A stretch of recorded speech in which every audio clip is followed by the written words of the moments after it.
Here I am in Virginia, and Virginia have done it again. They've headed the list with 92 marks out of a possible 100, won the Tidy Town competition for the second year in succession.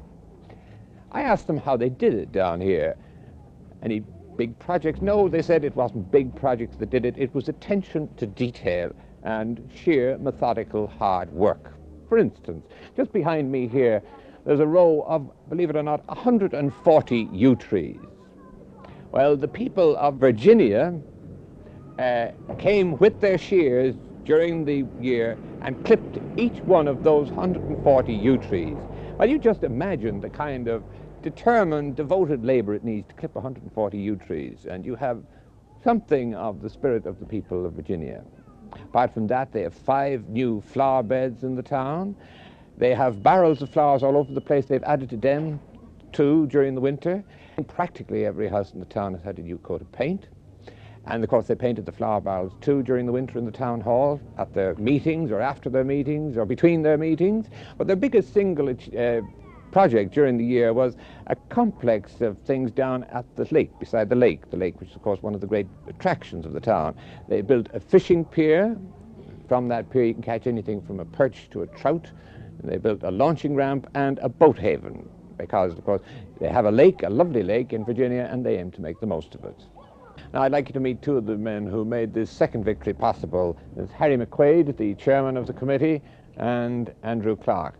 Congratulations, Mr. McQuaid. Thanks very much. And yourself too, Mr. Clarke. Thank you very much, Mr. Kelly. Well, now, there's a standard question, but to what do you attribute your success?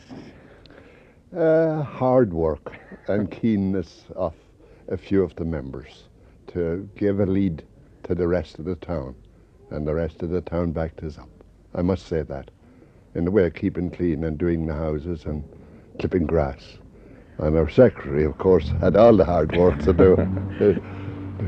Well, Mr. Clarke, this was your first year in office here, wasn't it? That's so, yes.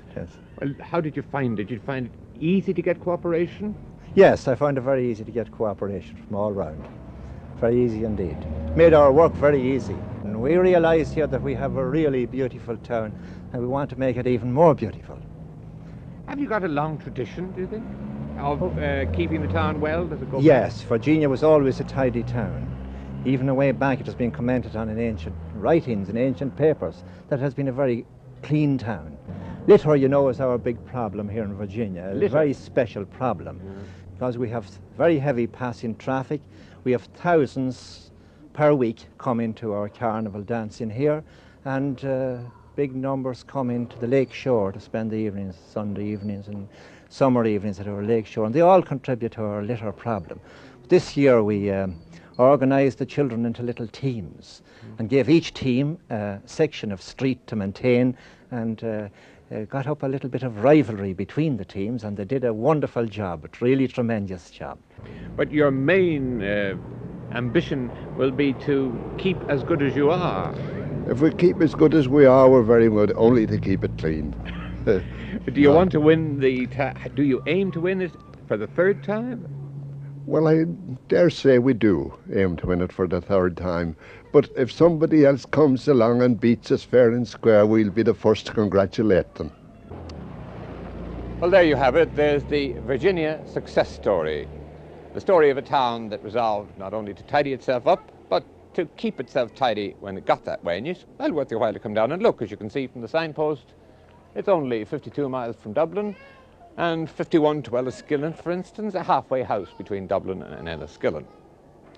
And by the way, if you yourself are thinking of having your town enter in the Tidy Town competition next year, Virginia give you a tip. I've just coaxed it out of them. They think it makes a lot of difference if you paint the chimneys.